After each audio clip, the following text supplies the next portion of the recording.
Акыркы жолу жылдыздарды карап отурганымда ал жанымда болчу. Бул азап акылымды ээлеп алды. Мен башканы билбейм. Узун тырмак өлгөндө мен да ошону сезгем.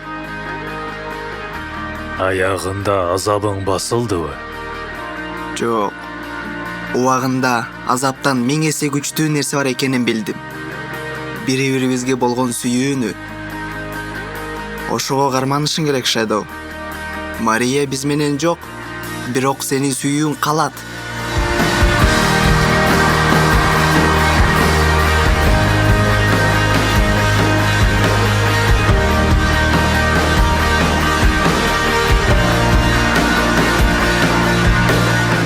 Жылдыз өчкөн болсо да жарыгы өчпөйт.